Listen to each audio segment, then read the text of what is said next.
Anthony, Alex, how you doing, buddy? I'm doing good, and yourself, sir? Doing pretty good. Long time no see, I know it's or been long, yeah. or a long time no talk. I know it's I've been busy and you've been busy too. Same, yes. Yeah. How was your day today? Very busy today. Busy, hot. I am not a heat person, and believe me, I love being in my car in the AC. And the minute the AC is off and I step outside, it's 80 degrees. Even here, 80 degrees is still hot. Yeah, That's you're still right. Yeah. The yesterday I was working in the valley area, over the hill. Yes. And man, I was dying. Yeah, it's It's not like fun. I was drinking water left and right, and it's still couldn't wait to finish the job and get in my truck. Well, people don't really realize what me and you do as a profession. That once you're inside a garage, it's an oven. It's not comfortable. There's no AC. Right. Most of the time, there's no ventilation. And so when you're doing a job, whether it's a service call, even during summer, even if it's a quick service call, that garage is closed 5-10 minutes, and you're baking. And you're working on a ladder too, which puts you about 3 feet higher, and Yes. then the temperature is a lot hotter up there. Yeah. So I really do appreciate my air conditioning in my truck when I'm done. What's funny thing is invested into one of the what's those called, the neck ACs. Oh, yeah, yes, the neck fans? the neck fans. How's it work? I forget most of the time, but when I do remember that I have it, it comes in handy. Wow. Do appreciate it. It was funny because thanks to you, I was able to let the missus know that it would be a good, I think, Father's Day gift last year, and she ended up getting me was a surprise. So you dropped a little hint. The hint, yes. I was like, you know what Alex has that I don't have? I go, I need one of those neck air conditioning units. And sure enough. It's amazing what a little bit of a breeze does to you. Yes. It makes it a lot nicer. I do appreciate some customers will set out a fan and they will bring me a glass of ice. Yeah. Those ones are the nice customers. Yeah, I love those too.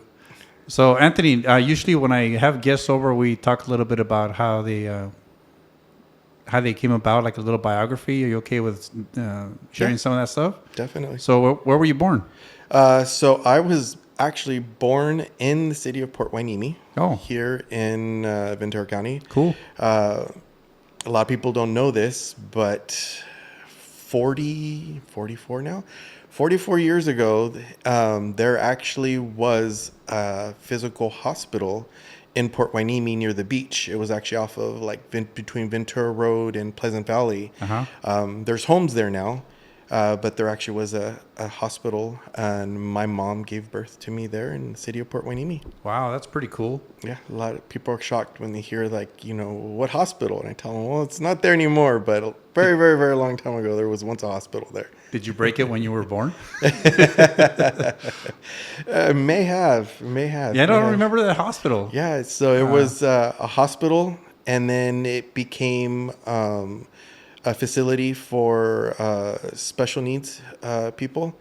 Kind of like we can't. I don't know if we can say that nowadays, but like a mental facility for patients, and that stayed there for quite a long time. And then now it's houses there. So across.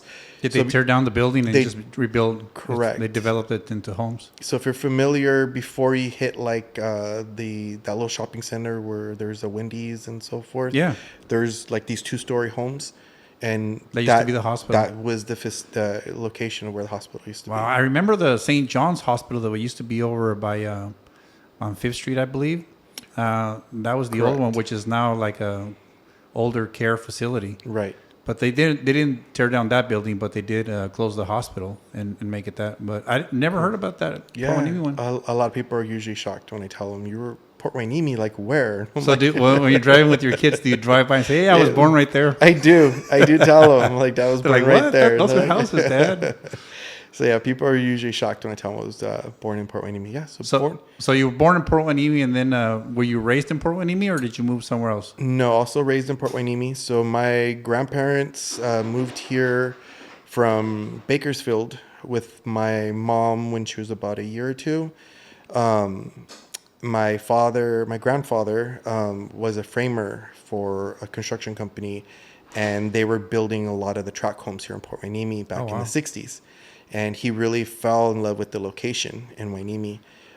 So he went back, told my grandma, we're moving the family to Port Hueneme. Where were they living before? Bakersfield? In Bakersfield? Correct. It's a big difference. Bakersfield's Yes. warm. I mean, it's nice, but it's pretty warm. Yeah. To go from From that there weather, to the beachfront and with the weather and stuff. I think that was what really caught his eye when realizing that these homes were being built in this new coastal area. The beach was so close. Because back then it was still a lot of land, agriculture, not a lot of homes, but building these tract homes that were starting to come up. Yeah. He wanted to take advantage of that and bring his family over here. So my grandparents moved over here in the 60s. And still that was a very different time for them. I still get told a lot from, like, I'm a true Hispanic. Yeah. Some people don't find that by me. They always think I'm gringo. But yo soy mexicano. Yeah, qué bueno. Mira la gente hablando. Ahí está. That's right there. And the story from my grandparents have always said that, when they moved here, it was still a lot of white families. Yeah. And they were one of the first Mexican families that moved into the block, the city. And my mom was born and raised to speak Spanish, but when they moved here, they stopped teaching Spanish to my mom, stopped speaking Spanish to my uncles and my aunts. And, because the sad story always comes back to, like, why don't you speak Spanish? So I always got to explain to them, like, it goes back to my grandparents where they wanted a lot of my aunts and my mom to fit in. Right. Because back then, there wasn't really any other Mexican families, and they just wanted them to kind of they wanted them to be as normal as they could be, not getting teased or get told, like, you don't belong here. So, right. Were your parents both Mexican or were they born in the United States also? So funny story, grandparents, my ancestors, so my great grandparents or ancestors are actual settlers. From my grandfather tells me our ancestors came from Spain over here to the United States and settled in around the area of Texas. And throughout history, all of the wars and everything, our family never got, from what he understands, none of his family ever got pushed back into Mexico. Same with my grandmother. So my grandmother says a lot about her ancestors, that she remembers that they were like in New Mexico, Arizona area. And from what she's been told from passed down from her grandparents and their grandparents, that again, none of her family through the Civil War were we ever pushed back into Mexico. So they came from Europe Correct. to the Texas area, which used to belong to Mexico at the time. Right. And then they just stayed there. They just stayed there. When the United States made the purchase through Mexico, they just became U.S. citizens. Correct. And so a lot of people are really shocked to hear that story. I'm like, yeah, that's pretty cool. Because everyone who asks, what part of Mexico is your family from? And Texas. I'm like, yeah, I tell them. I go, surprisingly, we're not from actual. I mean, I'm assuming, yeah, it makes sense. We are from Mexico, but when the United States purchased the land or purchased from Mexico, our family stayed. Yeah. And then we all just became American citizens. Yeah, that would qualify you as being with Mexican heritage, because when your grandparents or great grandparents were here, they were in Texas, which used to be a Mexico territory, right? Even part of Mexico. And so when Santana made the deal with the U.S. presidents and they sold the property to the United States, then all the Mexicans that were living in Texas and in those areas, they became U.S. citizens. Right. So that's cool. That's I didn't know that about you. That's a pretty lot. cool. It's a good heritage of ours, of our family, just knowing all of this. And as my grandparents are getting older, I ask more questions because I want to know so I can pass this along to my kids, and then my kids can pass it along. So, like, I tell my sons now, my daughters, like, because they get asked, like, well, what part of your grandparents from Mexico? And they always come like, hey, Dad, where's Grandma and Grandpa from? And I'm like, here? I'm from here. Texas. They're like, no, from here. What part of Mexico? I'm like, no, they're not actually from anywhere in Mexico. I'm like, well, where are their parents from? And then I got to get into the history of, like, surprising our family are actual settlers, from Europe to over here. So and they just get in shock. And then it's funny how like other people get in shock. Like that's a true thing. And I'm like, Yeah. yes. Yeah, it actually happened. It That's actually very happened. cool. So you're living in Bakersfield. Were you born in Bakersfield? No, you were born No, I was born here. So your parents came over here after Correct. your dad was helping build the houses in Port Hueneme. Correct. And then he liked the area. He moved over here. Then you were born. Correct. So you were raised in Port Hueneme most of Raised, your yeah, life. most of my life. Only now that I'm living in Oxnard is when I purchased a home for my family. Living in the historical part of Oxnard. Yeah. So yeah, other than that, pretty much born and raised Port Hueneme my whole life. Wow, that's pretty cool. Did your parents ever consider moving somewhere else, or did they just want to stay in this area? No, they stayed here and purchased 2 more homes here. Nice. In Port Hueneme. It's actually, what's funny, still in the same block. So my parents own their house, and then literally a house down from one another is their other 2 homes that my uncles live in. And they surprisingly kept their original home in Bakersfield for many years. And then my grandfather ended up getting, sick and ill and could no longer go back to repair the home because it was their rental property. Yeah. And finally they had to make the decision, and unfortunately ended up selling their original first home in Bakersfield probably about 10 years ago. And then so now they just own their homes here in Port Hueneme. That's cool. Did your uncle stay here in Port Hueneme too, or did they end up moving somewhere else? No, so what's funny is my 2 uncles live in the houses that my grandparents own. My grandparents are still in their home. My mom and my aunt surprisingly decided to go back to Bakersfield. Yeah. Yeah, so my mom and my aunt live in Bakersfield. They're heat people. So they love the weather. They love the heat. I am not a heat person. Yeah, I think when you get a little bit older, you might start loving it because you're getting old. When you start getting older, you don't have as much body fat, so heat feels good for you. I mean, you probably noticed it when you go into an elder's home to fix their garage. It's warm. It's usually they have the heater on. Yeah. It's like, oh my God, it's 72 degrees outside. Why you have the heater on? True story. And so they like the heat. They do. I think I'm still young enough to not venture to heat yet. Cool. I always tell my mom, like, I love you, but don't expect me to come visit you during summertime. Yeah. Yeah, that's cool. So you mentioned that you lived in the historical area of Oxnard, right? Correct. Yeah. I live not in the historical area, and I was trying to do construction in my house for a while. And before COVID, it was really easy because I did part of the construction Right. before COVID, and in like 7 months, start to finish, with the idea of building, with permitting and actual construction and finalization, 7 months. 7 months. Yeah. Second time I tried it after COVID, no, during COVID, like maybe 2023, so like 3 years after COVID.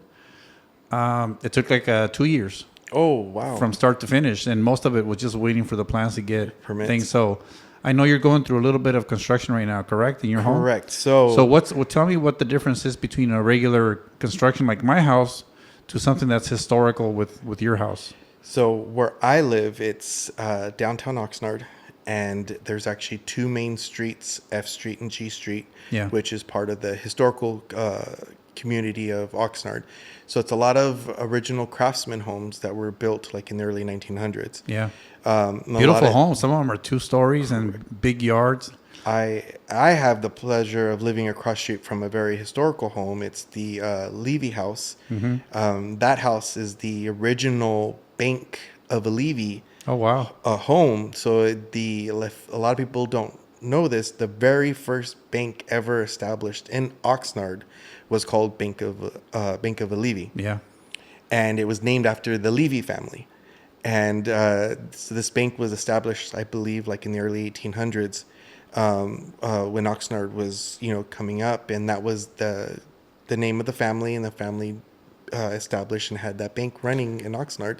I think that building's still up. It's not a bank anymore, but the bank is still there. I think it's on. Is it on A Street? It is on A Street. A and 4th, I believe. Is it 4th? Yeah. Yeah, and yeah, that the building is still there. My dad used to have his account there. I remember walking with him, a little boy walking with my dad to go get money out of the bank. I remember when I believe my grandmother had a bank there, because I remember being her, and I remember seeing that bank, and I feel like it only closed maybe in the 80s, 90s. Yeah. It closed down.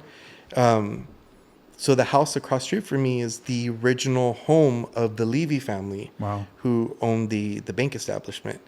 And that house is beautiful. It's gorgeous. It's probably one of the largest homes in on that block. With that being said, comes down to the restrictions that the city of Oxnard has implemented to kind of preserve these craftsman homes. They realize that these are very unique homes, and what they don't want is homeowners to change the aesthetics of what these original homes were built like and constructed as. And so in order to try to preserve these homes, they incorporated what's called the historical committee. Okay. And what this historical committee does is now, before you can go to the city, get permits or any kind of approvals, you have to submit any kind of plans or approvals to this historical committee. This historical committee now goes over your ideas, what it is you want to do to your home, and together they can decide yes or no, you can do this to your home. Oh, wow. And how that works is that takes a process on its own. So you can have your architect come. The thing is, it's very as simple as changing a window, changing a door. My understanding, you can paint your home without any approval, but like any of the actual exterior side of the home, you have to get approval. What's inside, they don't ask any questions, but anything that affects with the exterior side of the home needs to get an approval. Even to remove a bush that's probably was originally there, they want an approval to remove a bush or a tree. Even trees, you need to get an approval if they will allow it, even a tree to be removed that was implemented there in the home. So how the process works, even if you have your plans and everything in play, you still are put on a schedule to meet up with this committee, which could be weeks, if not months. Depends on when they meet. When they meet to even schedule this appointment. Once you get that appointment scheduled, now at this point, they've already gone through all your plans. So when you sit to meet with them, they're already aware of what it is that you want to do, whether it's construction or, again, change a window or door. Right. They go over everything. In my situation, I'm doing a full reconstruction of the home. I'm adding, going back, I'm going up. So this is going to really completely change the original look of the home. I think it's going to make it actually look better. But again, that's my view of things. I'm trying to make my home look nicer, trying to make the community look nicer. But again, it has to be within the specs that they want. Correct. Does this committee, is it made of people that live in the same area? So no, and it's actually surprisingly, when I sat down, it was some of these committee members never even heard of this historical. What the community. heck? Yeah, I come to find out that they should be called the advisory committee, not an actual recommendation committee, because they're really there just to advise their input. Oh, okay. And so once you actually sit down there, they now start critiquing your plans. They go over of what it is that their purpose, and through their talks amongst one another, they have already chosen what it is that they want you to change, or what they like, what they dislike, and it all comes down to their final say towards the end of the meeting. Like, yes, we approve this, or no, we deny this. And if I get denied, I have to wait 6 months before I can see this committee again with the new plans that I want to move forward with. Do they give you guidance as to what you need to change, or do they just tell you, nope, go figure it out? Yeah, that's the whole purpose of the meeting, is to kind of... So chances are when you submit something or somebody submits something, they're going to tear it down no matter what. Correct. So they're going to say, no, this is wrong. We'll see you in 6 months. Right. So the now long 2-year process is probably going to take 3-year process now. Well, that's what had happened to one of my neighbors. Wow. It was literally about a 2.5-year process for them. Well, I actually kind of know, similar to what you said, you go through. Were they building in the same time I was with? I think they were. Well, no, they're building during COVID, because their Their meeting was through Zoom. They actually didn't have an in-person meeting. It was just on a Zoom call. So it was during COVID time. Oh, okay. And what had happened is they got denied the first time, so they had to wait. So it was just that process of even the first step to even go through. Yeah. And then during COVID, obviously, it was taking long for the city to approve anything. So that was like another year process to even get, once they had their first set of approvals approved, then going through the city to get those approved, and then finally getting construction going. So yeah, it was a process. So you got to hire an architect to give you the drawings, and then you have to submit it to this committee so that they can approve it. And then once they approve the way it looks, then you have to make sure that the architect changes the structural. Correct. So that what they approve is going to pass through the city. So you go through that process. So what I chose to do was to hire the architect that my neighbors hired. Because he already knows. That's smart. Because he went through all of the obstacles. So he already knows. He already knew what they were gonna not like. He had structured me a home in a sense to what he knew that they would accept and approve. Right. Within what we liked. So we kind of gave him the insight of what we kind of wanted from a home, and he came back with I'm not gonna lie, we went back and forth maybe about 2 to 3 times till we finally got the plan that we want. Exterior side, I was already like, I liked the idea. I was like, he did a good job. Inside was more kind of some changes of the rooms, bathrooms, just some rearrangings of stuff. And cool. But once we got done, and I'm like, I had to really, really ask him, are you sure they're going to approve this home? I'm just saying, I like it.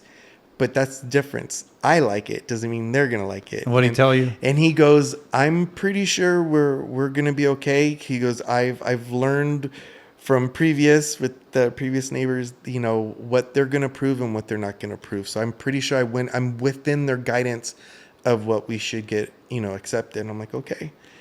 And once we had our date with the committee, it started off really good. I'm not going to lie. It was really good. Good feedback? Good feedback until midway. Some of the committee members really started nitpicking at some of the stuff. And that's when it started to worry me. And I'm like, oh, just when I thought it was going to get good.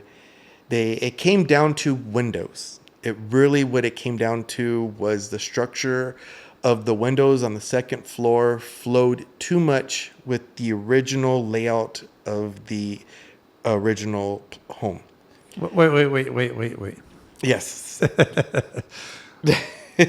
When you say float, did you misspeak or did you say it looked too much like the windows that were there originally? Correct. And they didn't like that? They didn't like that idea. I would imagine they wanted to blend in.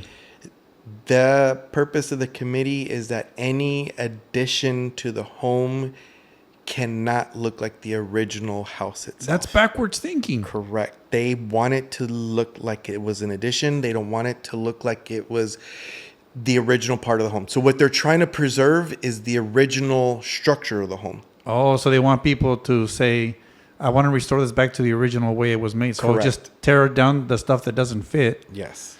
Okay. That makes sense in their views, but in my views, they're full of shit. I agree with you 100%. Believe me, when I'm sitting there, I'm just thinking God. Like you see this home, like you're telling me right now, you see how like the house flows, like it looks like it should be there. Yeah. In their mind, yes, we agree with you, but it looks too much like it should be there, like it was built back in 1914. And I'm like, are you kidding me? So you'd rather something that is unappealing. Yeah, because it looks like you added on. Exactly. Versus something that looks like it should have originally always been there. Wow, that's great. I would never be in that committee. I would never make it. I would say that looks beautiful. Do it like that. And then you know, and I think that what it came down to is what the committee goes, if we start making things too easy, too many people are gonna be able to just start doing whatever they want to these houses. Yeah. Again, I understand it. I get their purpose. They're what they're trying to preserve, and I respect that. I go, but I feel like when a family wants to come in, and I think what really vouched for me was I had to plead with them, like, look, I'm building a home for my family. Yeah. Yeah, I'm not building a home to resell. I'm not trying to build a home to make money off it, Airbnb. No, I'm building I told him plain and simple like this: I'm building a forever home for my kids my family, my kids to grow up in. This is the home that I want. This is the home I want to have memories with my family. Yeah. And I believe that that's what helped some of the committee members to really, that's what they understood. That's cool. And so they approved it with us just redesigning the windows. That was it. So it looks a little bit different, but it still looks nice. Correct. So our architect came back in. I'm not going to lie, I liked his original design because it gave it that architectural look of the original home. The new design just made it look more modern. That's cool. Which I'm not opposed to either. And I told him, like, his name's Mike. He did an excellent job. And I said, you know what, Mike, I'm not opposed to this. Like, you really did your job and, like, trying to please the committee members, but also make me and, you know, my wife happy as well, too, to, like, look at, I'm still going to give you guys what you want. Yeah. I just put a little, you know, knocked some arches off, made things a little bit more flat, but he did a really good job of just, like I told him, the home looks more modern now, which, again, I'm not opposed of. I love the original look because it flowed with what the house should have looked like. But now, once you get it all built and all approved, can you go back and hire somebody to just put the little things on there to make it look better? You'd be surprised how many people are telling me the same thing. I'm like, you know, I'm probably pretty sure I could. I mean, you can just hire a handyman. Yeah, you just go back in there and just change, just change the look a little bit. Do it on Sunday night so nobody sees it. After all said and done, you guys work over there. You didn't hear us. After all said and done, permits are done. Everyone's like, yeah, just go in there and just make the little arches back on the windows. So what part of the process are you in right now? I believe he's working on the plans. He's working with the structural engineer as of right now.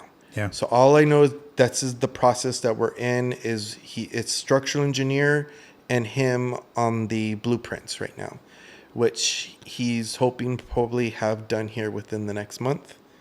Once that's done, the next process is literally just going to the city. Wow. So I am actually really shocked at how smoothly and quick this process is moving forward, because our biggest fear is where we're going to live once the construction starts.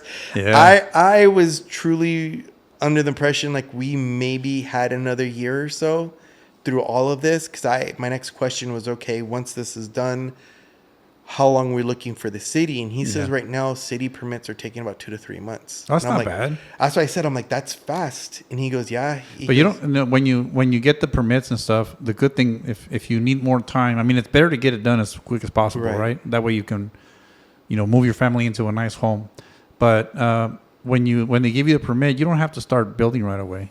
You can hold off a couple of months as needed. So I'd say just when you get your contractor to start building your house, just say, hey, I want to start it, you know, in a year from now or 6 months from now, and give me a price quote for that. Right. Because you don't have to, the plans, when the city gives you the okay to start building, they give you lead time, and you can always extend it, and you can always, and sometimes it's 2-3 years that they let you keep them open for building. Just check with your person that's helping you with that. But I'm pretty sure you don't have to start right away. That's good to know. Because I think right now that's our biggest worry is, okay, if construction happens as soon as next year, we're not ready. So so you have that flexibility. We have that flexibility. That's what we need, because right now, from where the wife is speaking, she's wanting me to buy a trailer and park it in the backyard. Hey, you might have to do that, man.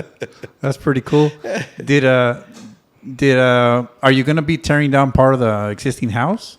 For the construction? No. So then why do you need a place to live? You're living there now. Well, because we're actually going to be demoing one of the rooms inside of the house. Oh, so you are going to be redoing work inside the house. So inside of the house, there will be one physical room that's going to be completely torn out. Okay, yeah, that's not going to allow it to be livable. Yeah, I tried, and I've done it where I'm living in a construction zone, because when we originally remodeled our house, there was a construction zone. We were living there. You know, we had the sink up with some pre-punched angle and just running the tape, and barbecuing most of the nights and eating out. and it's not fun. No. It's fun for about a week, I and it's cute for about 3 days. a true story. Like I remodeled our kitchen, and that was a full gut and demo. Yeah. And I remember telling my wife, like, oh, I'm gonna do it within summer that the kids are off. So I was like, go hang out with your mom in Bakersfield, and when summer's over, I'll have the kitchen ready. No, that lingered up until November, December. I remember just that first few months, 2 months of summer. Yeah. Once I finally had the kitchen gutted, yeah, because I had no power, no water, no nothing. And I remember I was living off of microwavable burritos and Hot Pockets. And Yeah, you have to rough it out. and I remember once she did come home and we did have the kids. And again, power was on. We still didn't have a kitchen. But yes, I had one of those portable sinks that I had just like a hose hooked up to for something. And yeah, we did a lot of eating out. It makes for good memories, though. True still. Story. So your kids are young, and I'm pretty sure they're gonna remember when they're old. Oh, I remember my dad tore down the house, and we had to like do this and do that. So it is a little rough, but it does create good memories, It does. And what are we at the end of the day? We're just our memories, So that's cool. True story. Right on. Hey, before we continue on this talk, do you want something to drink? Can I offer you some tequila, some whiskey, what do you want? Some cognac? I think we discussed some whiskey. You want some whiskey? Do you want to try that bottle right there? I haven't opened yet. What is it called? Oh, your Basil Hayden. You want to try that one? Or you want to try another one? What do you want? I think I'll try the one that you had showed me earlier. Okay, the blackened it's a one. pretty smooth one. Yeah. So if you want to, while I get it, you can. What else? What I want to get into, so maybe start thinking about it, is start talking about the transition that we both did. Not sexually, guys. Keep your mind out of the gutter. That's not until a couple of years more. The transition from being an employee. Don't trust Alex. Right. So the transition from being an employee to being a business owner. Yeah. And, absolutely. And how that changed your life, and how making the step, especially with family. Yeah, you did it with family, did it with family too. Right. And I'd like to ask you some questions how you felt, and you're free to ask me questions on how I felt. Definitely. So while we think about that, while I get the drink, why don't you tell me about the basketball? Do you think the Lakers have a chance this year, or what? What do you think? I don't know. Is Bron's son going to be playing? Is little Bronny playing? I don't know. Did they actually sign little Bronny? I don't know. I know he was playing for the summer league, wasn't he? Right. Yeah. But You want ice on your yes, I would take some ice, please. I haven't seen him play, so I don't know if have you seen him play? I've seen some small short clips of him in college, which not to ever put any professional player down, but kid is good, but he's not his father good. Oh, no. Following a legacy is one of the hardest things you can try to do for a kid, True story. I'm excited to see how the season plays out. They hustled last year. They made it to the playoffs. But they did some. Thank you. They did some trades, right? Yeah. Cheers. Cheers. Thank you.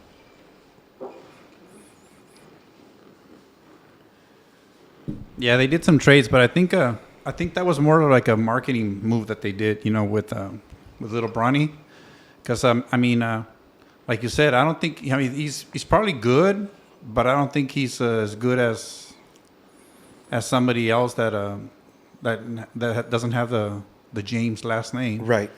But for marketing purposes, if you have father and son playing in the same court, that's going to attract some people. Definitely. So that's probably why they did it. But I don't know if they signed him or not.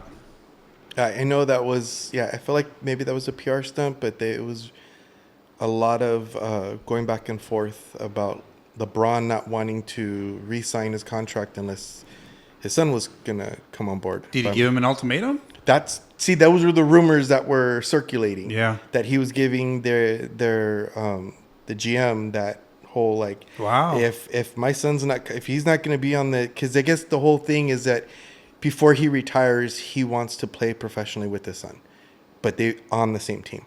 Wow. So those were again rumors. I don't know. It'd be soon to find out.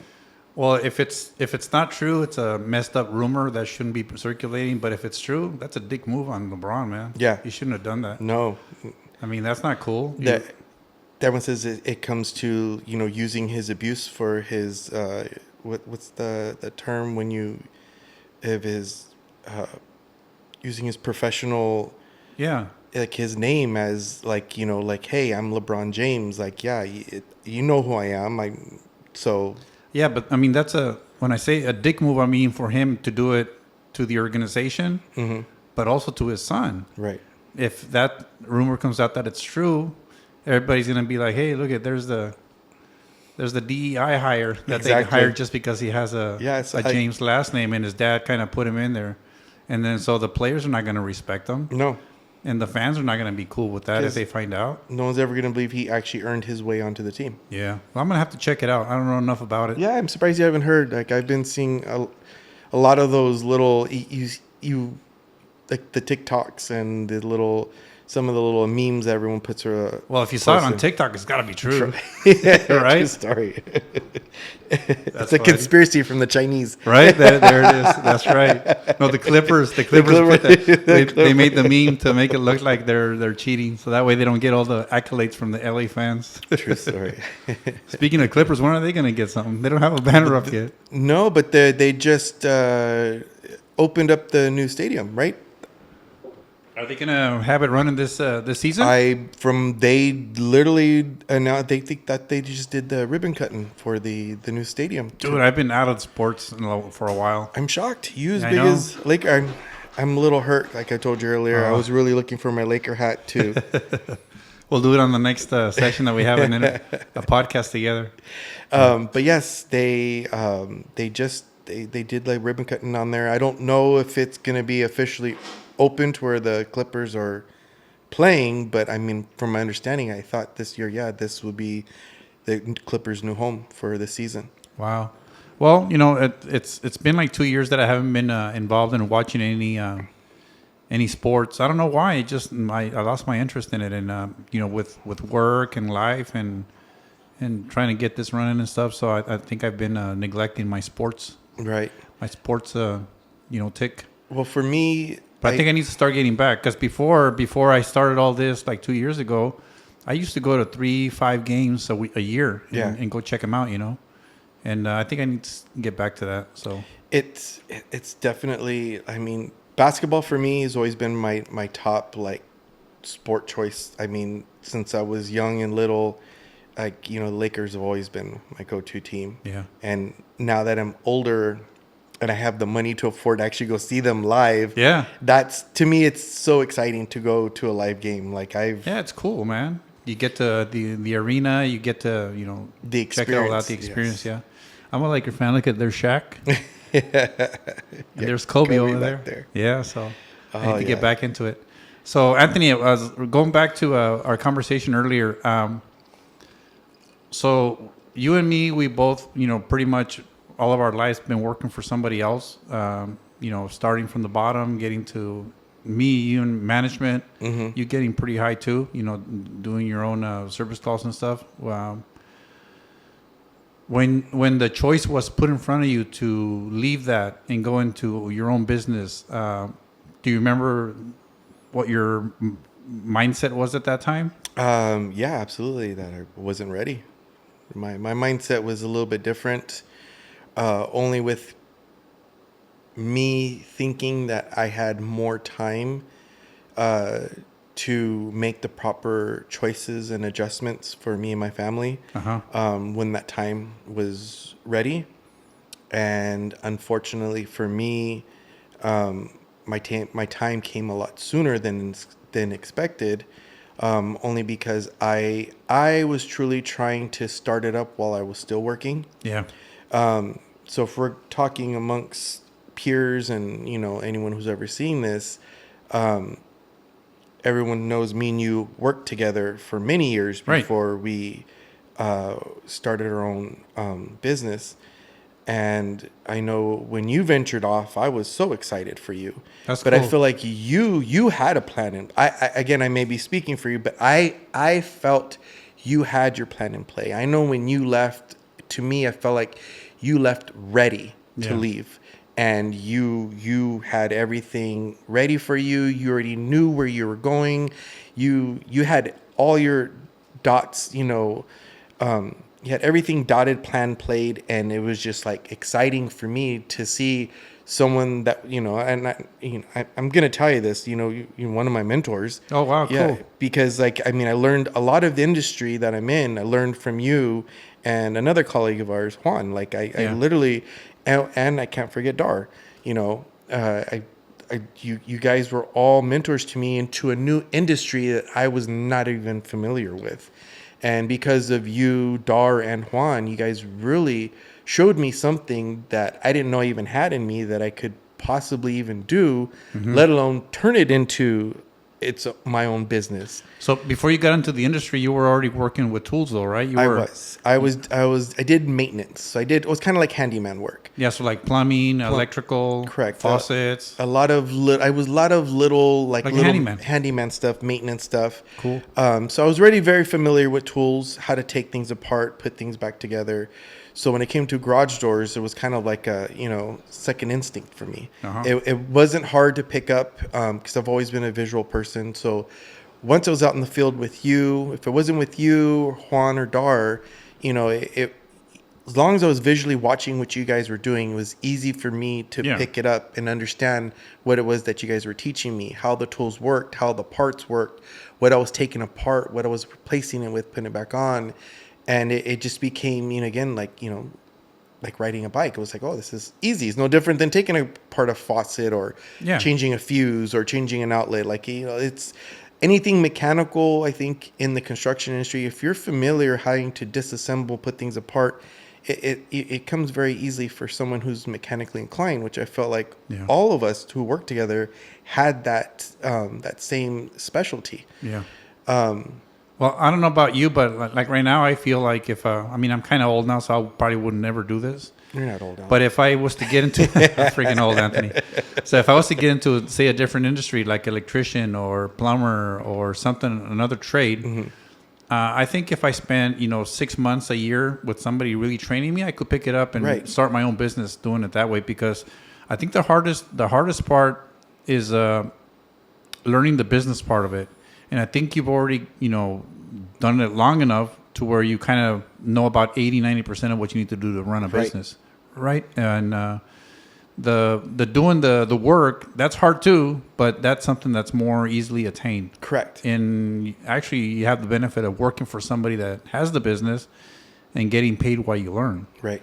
But the business part's a little bit more, I wouldn't say harder, but it's a little bit more mysterious. Correct. Because you're not going to find somebody that tells you, hey, this is how you open a business. This is how you do inventory. This is how you purchase inventory. How you market. How you market your business with this works, this doesn't work. Right. And what I found out is that nothing works. Yeah. Everything works a little bit. So business cards work a little bit.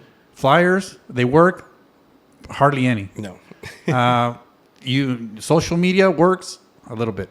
So you do all these little things, and the little bit that everything works makes you build up your customer base. Right. And then once you establish your customer base, you just got to take care of them. Yeah. And then everything just kind of grows, Absolutely. I agree with you. And that's everything I learned from you. Yeah. So going back to like how everything started, it was, I believe once you ventured off and watching you become very successful, I kid you not, for the first few years, I really look back to always telling myself, could I do what Alex did? Yeah.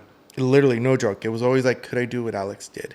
And I think I asked you for many years, like, what did you do? How did you? And you gave me so many tips.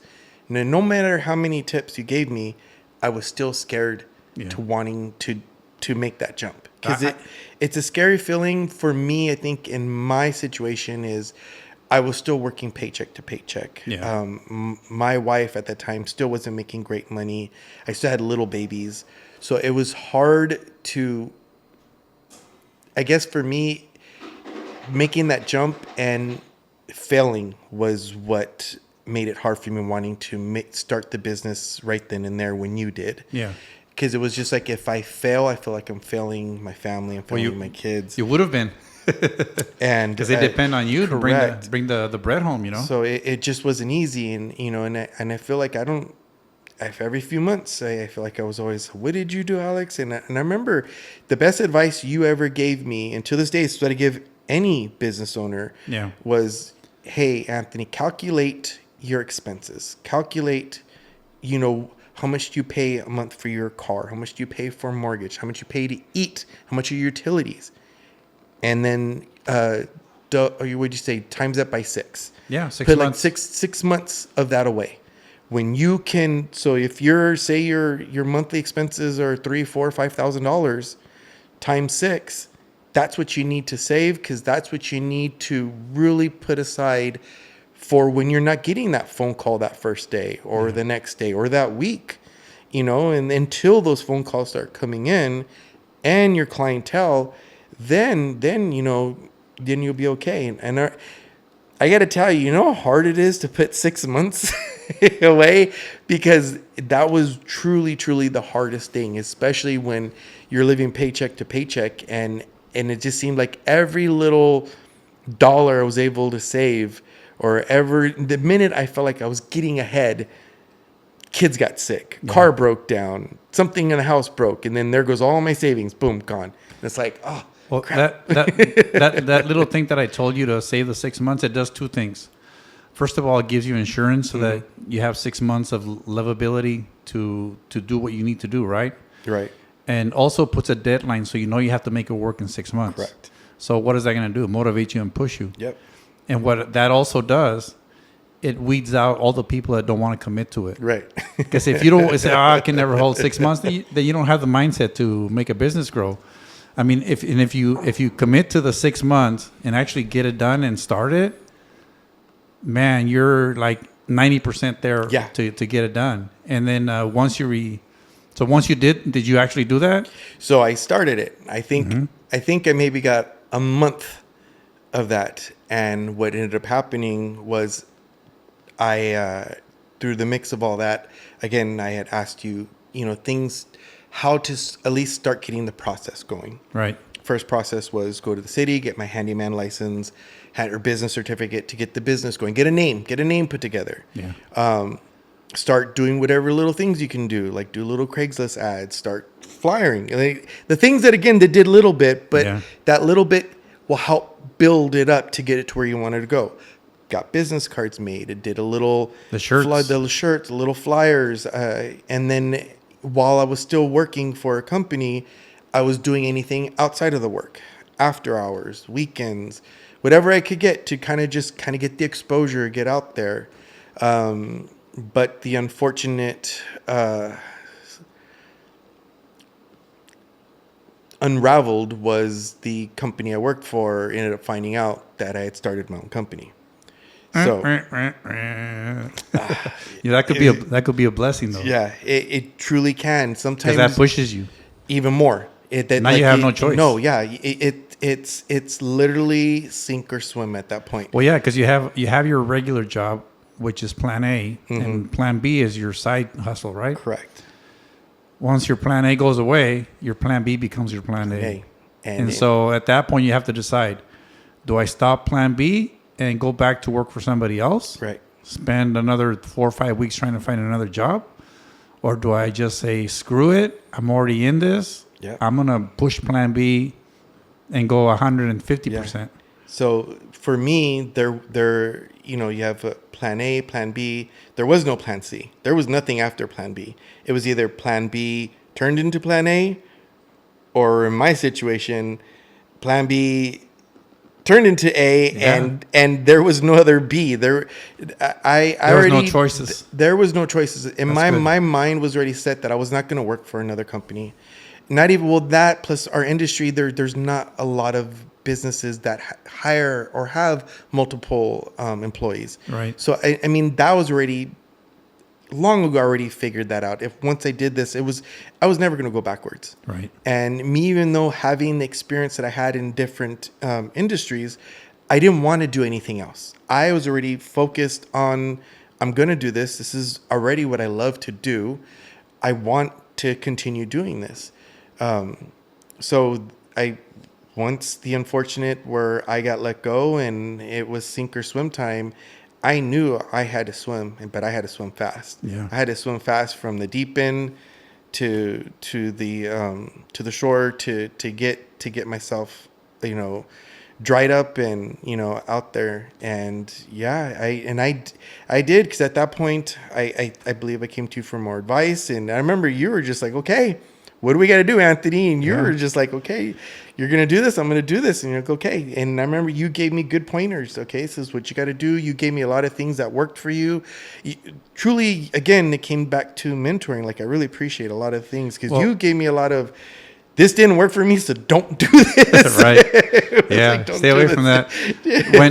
Whenever you came for me for advice, I mean, yeah, we were, coworkers, friends. Yeah. But I kind of saw you as a little brother to me. I don't know why, but I saw you as a little brother, and I wanted to make sure you would succeed. Yeah. So all the advice that I gave you would have been the same advice I gave my little brother, because I want him to succeed too. Right. So I think that's important, because if you do good work and you build a good name for your company, it doesn't matter that there's 50 or 60 more other companies that are doing the same thing. It's people are going to call you because you have to stand out. You've always made it very clear, like, what we do, there's enough work for everyone. Yeah. You've never been competition to me, nor any of our other colleagues, or truly even other people that are competition. I don't see them as competition, because I feel like if someone else gets the work, good for them. They obviously did something that maybe I overseed, or maybe they just did something that another customer saw. Yeah. Whether it was pricing or whatever, you have to really just give the benefit to the person who got the job. I don't know if this ever happened to you before, but I've had several occasions where a customer will call me, off the whatever, and say, "Hey, Alex, I need you to come look at my garage door." And they're not my customers, so they're just somebody new that calls, right? Yeah. And I call and they say, "Yeah, I can be there, today between 5 and 7, because, I already have a full day, but I'll go there after 5. They're like, "Yeah, that sounds good." And they call me like 30 minutes later and say, "Oh, I already found somebody else." Yes.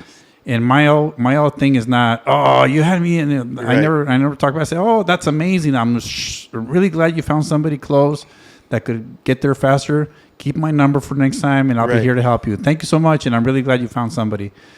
And out of 10 times that I do that, 7 or 8 times they always call me back. Yes. They cancel that other call that they were going to get there sooner, and then they call back me and say, "No, be here between 5 and 7, because I like your attitude." Yeah. And I think that people seem to gravitate to that, because you're not out there to make a quick buck. Right. You're out there to help people and get their problems get rid of. Yeah. So. And I feel like I get that a lot, and also get the appreciation to when you actually, I don't know if you do the same, but when you try to help troubleshoot the person over the phone, it's not like, "Yeah, I'll be there like within this time." And I always try to like, okay, well, talk to me. What problems are you having with the door? Yeah.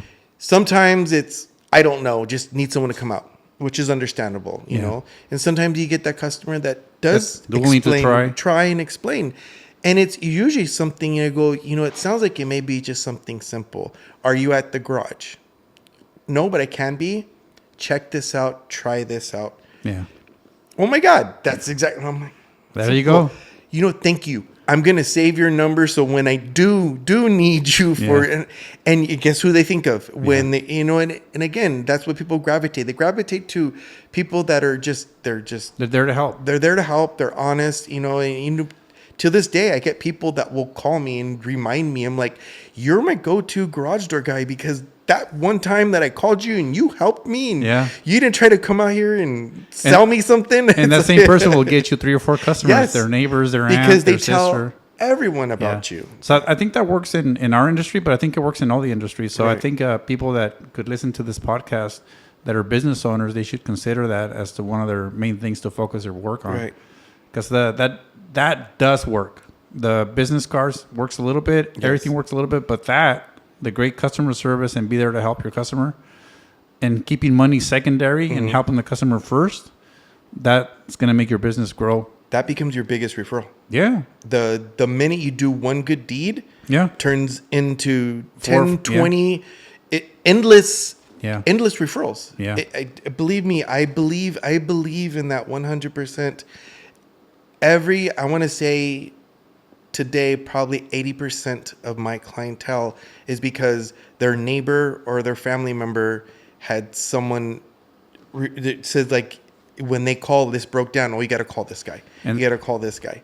And that's a mindset that I think you have similar to mine, whereas when I'm there, somebody calls me to go fix their garage door, my first instinct is not how much money am I going to make, Right. but how am I going to make this customer feel good about having their problem fixed so that they can have my business and then hopefully refer me to their family Right. and friends. Yeah. And then I don't know if this happens to you, but then you get that customer. It's like, where were you 6 months ago or a Right. year ago? I called this company and they charged me $1,200 to For a change. Like, spring. I don't even know what it was. And I'm Yeah. like, I am so sorry. They're Yeah. like, yeah. And then it always comes down to is like, because I didn't want to get, scammed or upsold again, I asked a family member or a friend this time, like, Yeah. do you know somebody? Because I made the wrong mistake going online or Googling and then trusting this person that I'm thinking that's even local and find out they're not even local. They're from somewhere else. Yeah. And then they charged me an arm and a leg. And then so now I don't want to get, taken advantage of again. And so Right. again, it comes down to they listen to because customers listen to family members, Yeah. friends, and it's just like me. I'm only going to referral, any contractor, someone I know that I've either used or I've known that someone else has used them and then they've had good work with them. Yeah. And then that's truly how the construction business works. People will only use who they actually truly believe that they trust in. Yeah, referrals go a long way, and so yeah, that's an important thing to do. So you've been doing your business for a couple of years, right? I've been up and running now, I want to say going on 5 years. 5 years. And do you remember how old you were when you started? So I started the company in 2018. Got found out from the company I was working for in 2019. Mm-hmm. And that's when, 2019 is when officially where I 100% had to kind of go on my own. So 2019, I was 39. Yeah. 39 years old. Well, you started out young. I started out a lot older than you. But But what would you tell your younger self? What would you tell Anthony Salas when he's 18 and getting out of high school? What would you tell him? Truly, what would I tell my younger self? I really, really don't think that I think at my younger self would not be where I'm at 39. I still think my younger self would still be struggling because I would still be too young, naive, not listening to my mentors enough to wanting to make something succeed, probably looking for the fast buck. Yeah. Probably 18-year-old me probably would not have a successful business. Yeah.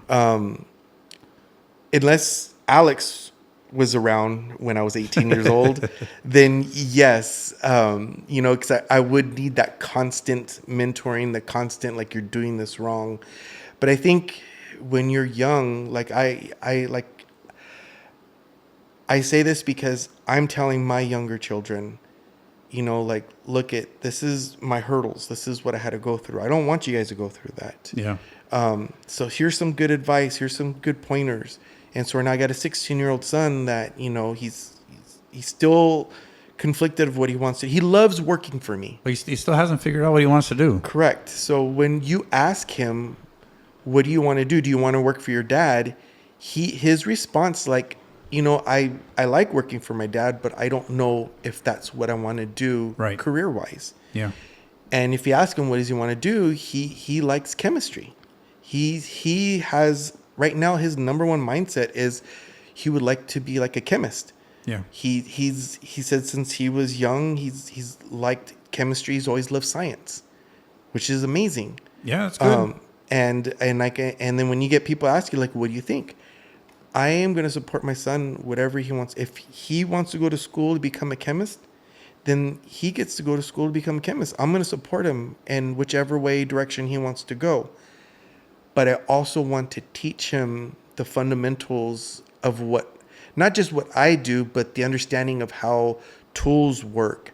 Because what if he goes to college and it's out of state and he needs to hang a picture, hang a shelf, hang his television? Yeah. Where does that come from? Using tools. It goes from using tools, of understanding of how to use a level, of how to measure, to know where you're going to anchor, where you're going to where is the stud at? Right. If I don't teach him none of this now, and my son goes to college, and I am a flight away from him, I'm not going to fly and say, okay, son, I'll be there tomorrow to hang this TV for you. Yeah, you can't do that. They have to have some real world skills. Correct. You know? And I remember when my son was younger, he bought his first motorcycle, and he was trying to change something on it, and then he would ask me how to do it, and I would show him how to do it, but I would let him do it. Right. You know, get the wrench, get this nut off, turn this right here, use a screwdriver. And then eventually I just stood away from him. Yeah. Let him try to figure it out. And if he needed my help, I would go and help him as little as possible. Right. Not because I was trying to be a jerk to him, because I love, spending time with him, but just because I wanted him to figure it out on his own. Yes. And so how do you figure something on your own? You break shit. And you figure it out. You figure it out, right? It's just you want to change the plumbing on the wall. Well, you got to break the drywall. Then you got to learn drywall and paint. And so that's what I tell everyone. I go, I just want to have him to have an understanding of the fundamentals, how things work, operate, and learn tools. So even if he say when he graduates, he goes, you know what, Dad, I do want to work for you. You know what? You're hired, and guess what? You're fully trained. So, whatever a fully trained person gets paid, that's what you're going to get paid. And I always tell him that. Yeah. But if he tells me, like, Dad, I want to go to a college and I want to get a degree in this, then, I'm going to support him 100%. Yeah. What I try to tell young people and that ask me, even if they don't ask me, I'm a little bit rude sometimes. I tell them anyway. But what I try to tell them is do whatever you love to do, whether it's chemistry or, carpentry or even surgery. Right. Even if you want to become a doctor or a psychologist or whatever you want to become, but always figure a way to work for yourself. Right. And not work for somebody else. Because if I tell them, if somebody's willing to pay you to do your work, that means they're making more off you than what they're paying you. Yes. So why not figure a way to make that energy that you consume for yourself? Yes, I agree. And so always work towards that goal. And only in these last few years I've finally have understood that, because it was, again, still starting your own business. It's a hurdle. It's you're still going to make mistakes. It's scary. Yes, it's the unknown. And if you think about it, Anthony, our parents, our schools, most people that our uncles or aunts, what do they tell you? Go to school, get a good job. They don't say go out and make your own business. No. Get a good job. Make sure you get something that gives you insurance. Right. Make sure they have something that gives you a retirement plan. They never tell you you're going to be capped at $100,000, $120,000 a year of getting that job. If you're really a professional, maybe $250,000. If you're a doctor, maybe it's $500,000. But being an entrepreneur, being a business owner, if you're motivated like you were, where you're going to work and then after work you're working on your side hustle, weekends working on your side hustle, you have the potential to grow your business. The sky's the limit. Right. If you really wanted to invest all the time and effort into it, you can make it a 10, 15, $30 million business a year. There's no stopping an entrepreneur that's motivated. No, and believe me, because what happened once I turned one company into one? Yeah. I now have a second one. Yeah, I remember that conversation. It was like, Alex, I don't have my license to do garage doors yet. Well, do you have your handyman license? Work that until you get your license, and then once you get your what you want to do, your garage door license, then you can either phase that other company out or keep it going or sell it or do whatever. Then you have another option. Yeah, how did that work out for you? It didn't phase out. It just exploded as big as the garage door. It just grew. But yes, if anyone's listening, it's just so funny. Yeah. One opportunity can lead to another. Yeah. Once what's that saying? The whole when one door opens, or one door closes, another one opens. But Yeah. in my situation, another door opened, and it just, yeah, and it's just been great for me and the family, and these are the things that now I get to teach and tell everyone. Like, yes, you're right. Schools don't tell our children, like, what is it that you can do that can, build your own Business. empire, Yeah. to do something on your own, that you built this from, the ground up. And you absolutely agree with you. Like, yes, like they should be able to tell children, like, sky's the limit depending on where you want to go with that. Yeah, and how much you want to work on your trade. Correct. Whether Yeah. it's like making toothpicks or running a business that Right. does services for people. like the biggest thing that I can tell anyone is, like, find something that you're good at and see if it's something you can sell. Right. If it's selling hot dogs, like, or like, I have a good friend of mine that I met 2 years ago. I don't know if you heard of him. It's the Aguas 805 guy. No, I haven't heard of them. So he started literally out of the back of his truck, going at his SUV, and it just started with the passion of he would make these agua frescas for his family, small parties, for baptisms and stuff like that. Yeah. And everybody just commended him, like, dude, where'd you get this from? Like, you make it. How do you make it? And it blossomed. And then he just saw this. He was just like, oh, like, I could probably turn this into something. Yeah. So he started selling this out of the back of his SUV. And I remember I was word of mouth. Like, everyone talked about this guy, and he was over at AV Tires out of his little, like, SUV, and there he is back, and he had the little tubs and, the gallon little different agua frescas and stuff. But what made him stand out and different was the way he would prepare them, and you would get still the agua fresca with natural fruit and everything in there, and these things were, It was chunky. it was chunky, it was delicious, and it's like, wow. And his name was Sal. I was like, hey, Sal. I'm like, dude, this is amazing. I'm like, where do you see yourself going with this? He's like, like, I'm hoping one day I would like to get my own trailer and, boom. And I'm like, and so I introduced this to, like, my wife and the kids. And I remember just, like, every weekend, wherever he was at, we were going there. And, sooner or later I started seeing him out and about to, other locations. And then I like doing these little networking events, and I'll start seeing him there. And I'm like, hey, Sal, how are things going? He's like, I'm doing good. He's like, I'm finally getting my trailer. This is like a year later. Nice. Year later, and now we're 2 years later. He has a custom trailer with his logo and everything, and Nice. the guy's on fire, and, like, He probably does corporate events. And yeah. stuff like So that. Yeah. and it's just something with an idea, and then that idea, you go with it. Yeah. And like we've talked about, only you yourself can make your dream, your dream come true. Like, but you have to stay focused and mindset and be, true to 100% from beginning in. Like, you can't just be like, oh, it did good, and, like, okay, it's let it fizzle. Like me, to this day, like I every phone call, every missed call, something, it's like, I got to get back to this. It bothers you. It does. It's because it's like I'm not being focused on, I can't be a good business person if I can't take care of my customers. Right. And I kid you not, if I miss, like, because sometimes we do get busy, and, and it's nothing bad to our customers or ourselves, because sometimes there's just going to be certain days we are overwhelmed. Yeah. There's just certain days we're getting 10, 20 calls within an hour and, and we're only human sometimes.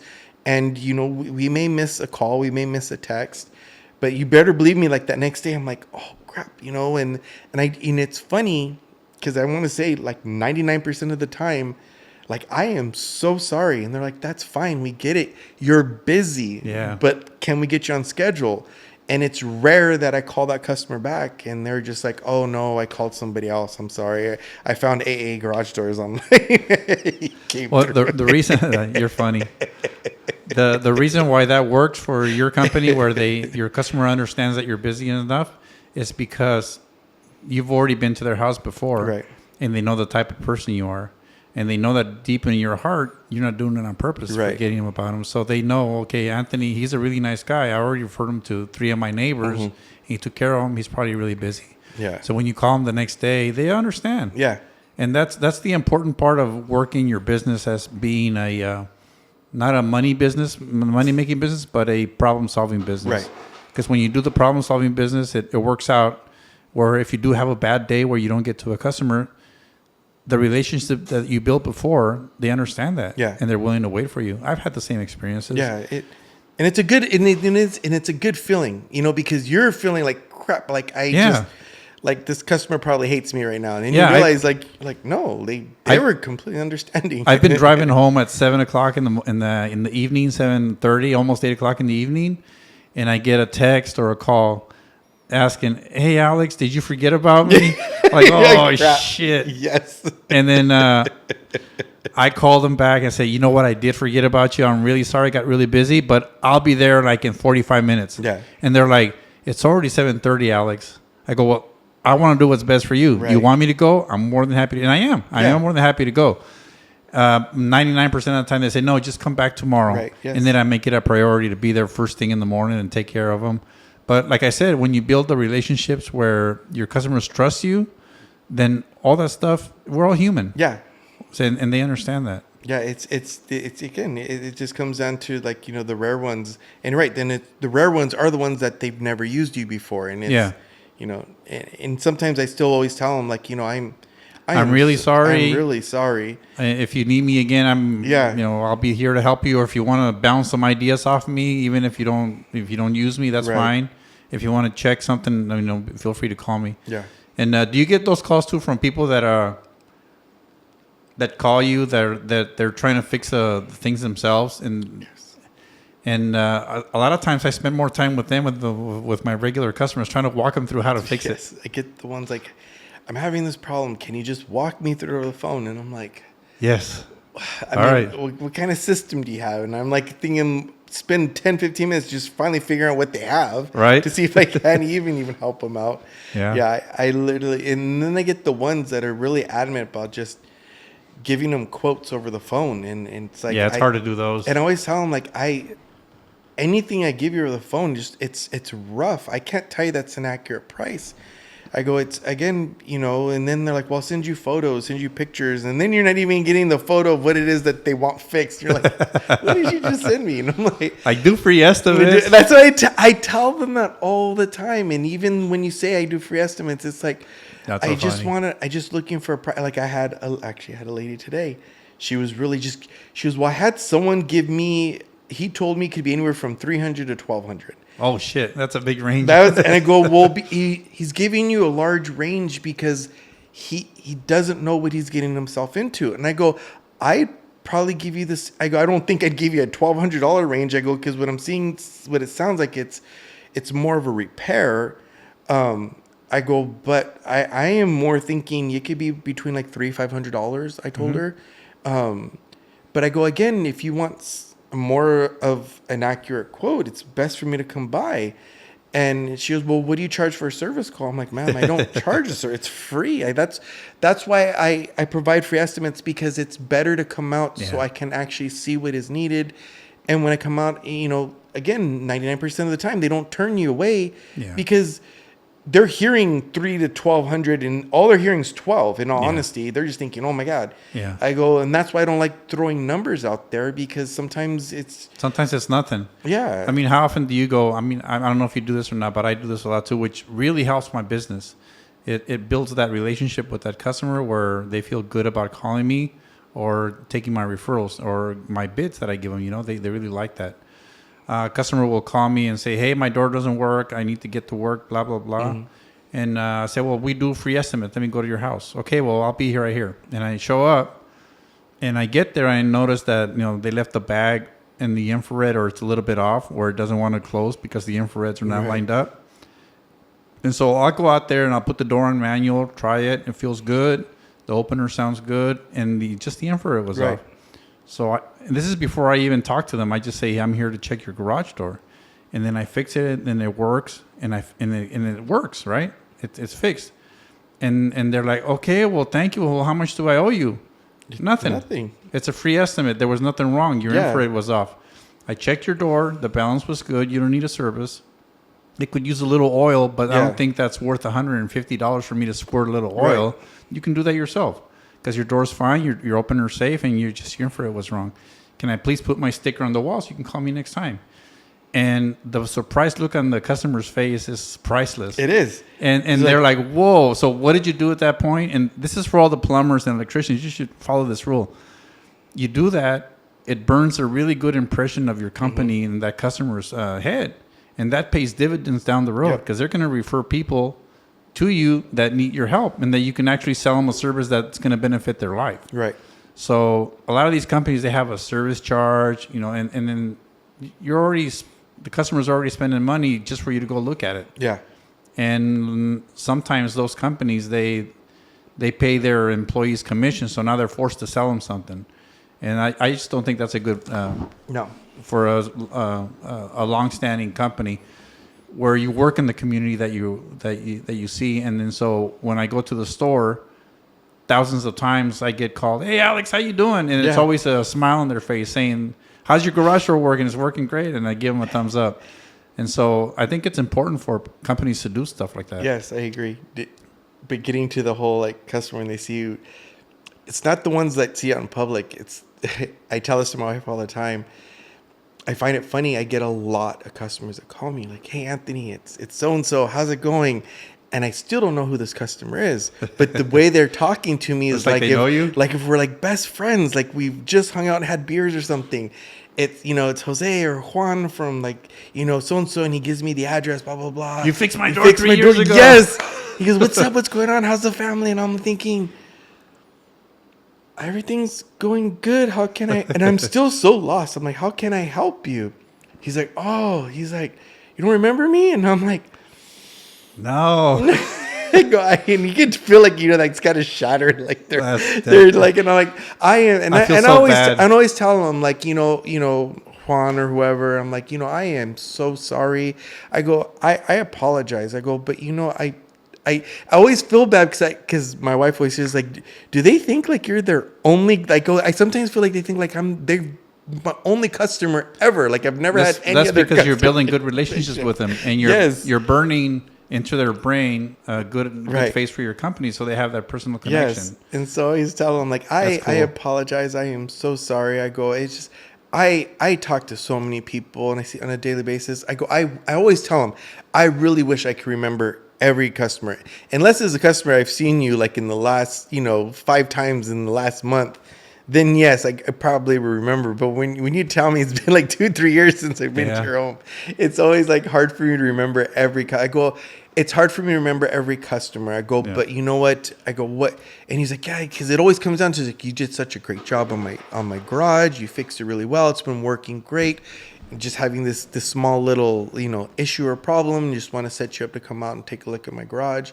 But I always find it funny, like I once a week I'll get that customer, and it's like, it's still, I still laugh at it because it's just so funny every time. Because I'm like I want to remember him. Like in my mind, it's like I don't want to hurt his feelings right now. I'm like, God, like, do I really? You know what I do sometimes? I have my receipt books. Sometimes I'm like trying to quickly go through my receipt books. Or what I'll do is I see the number. I'll click on the number to see if I have any previous text messages from him. Yeah. So I'm like, okay, maybe I could get before I hurt his feelings right now. Maybe I can remember. Yeah, but sometimes he'll tell you something that does click and you don't remember him. Oh yeah, you had that little poodle. The poodle, or had the lowrider in my garage or something distinctive to where I'm like, yes, I do remember you, and it does. And it makes them feel good. Yeah. I go, but yes, I find that funny when I get customers like that, because it does. Now, where I'm at in the business here, again talking, going on 5 years now, I have so many, clients. It's just, it's you want to, and not even that, but it's like sometimes I feel like I should have their name saved in my phone.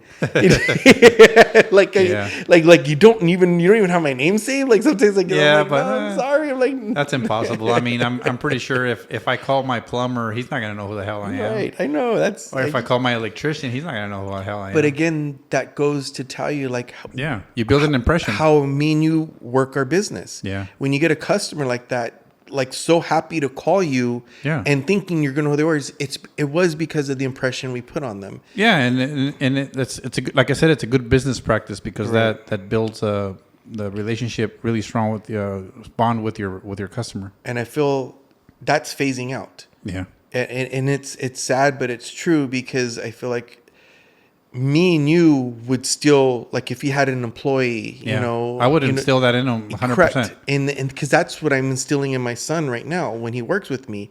It's about the impression. It's about the respect. Yeah. It's about the customer service. Yeah. And I make him like, hey, if you're gonna do this, like, watch how I approach the customer. Like, till this day, and it's funny because this is a trick that has instilled in me because of Dar. When I would train with Dar's first thing he would do is he would shake the person's hand, introduce himself, and hand him his business card. It was always, and there was one of those things. He's like, I do this all the time. Yeah. Till this day, unless I'm out of business cards, when it's a new customer, new business, first thing I do is introduce myself. My name's Anthony. The first thing is hand him like, oh, thank you. And again, regardless if the card gets thrown away or whatever happens to it, it's just, to me, I feel like that's the first thing that a customer's thinking, like, oh wow, like, you know, I go to his, and he wants me to, like, you know, really remember that this is who I'm introducing myself as. You got to remember, Anthony, when and you know, this is for all the entrepreneurs in any business, in plumbing, electrical, you know, garage doors, whatever it is, or even fixing cars. Yes. The customer is ready to hire you. It's your responsibility not to lose that connection with the customer where he doesn't trust you enough to do the work. Right. So the more you're there to help them fix their problem, the better chances are of closing that sale. Yep. So anyway, that's what it is. Anthony, you want another drink, or you have something to do, or you feeling good? I'm feeling good. Well, thank you so much for coming. Well, thank you for having me. It was a really nice talk. I appreciate it. We need to have these more often. Yes, to sir. catch up. I agree. It's been a long while. Our normal conversations are when I'm picking up parts from you. Cool. Before we end this episode, is there any future plans that you have?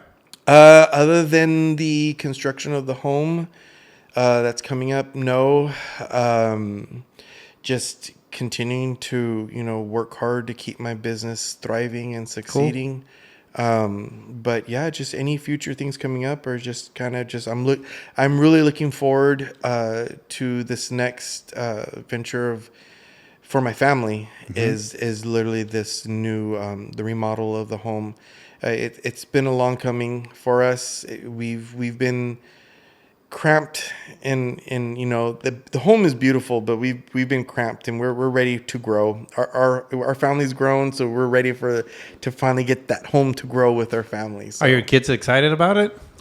the little ones are. The oldest one is a little hurt because he feels like he's like, Dad, by the time this house is done, he's like, I may be gone away to college. I'm not even going to get to experience. I go, well, we will see. I'm like, well, you know, we'll see where it plays out. Just let them know, mijo, you're Hispanic. Yeah. We don't kick our kids out of the house. And I tell him, son, with inflation, the way things cost, do you really think you're going to be leaving home? It reminds me of a joke I heard. It says, why do you never see a Mexican homeless person? Why? Because they never leave the house. They never. It's a true story. They're always. Anthony, thank you so much. Thank you, Alex. Have a good one. Thank you. Cheers.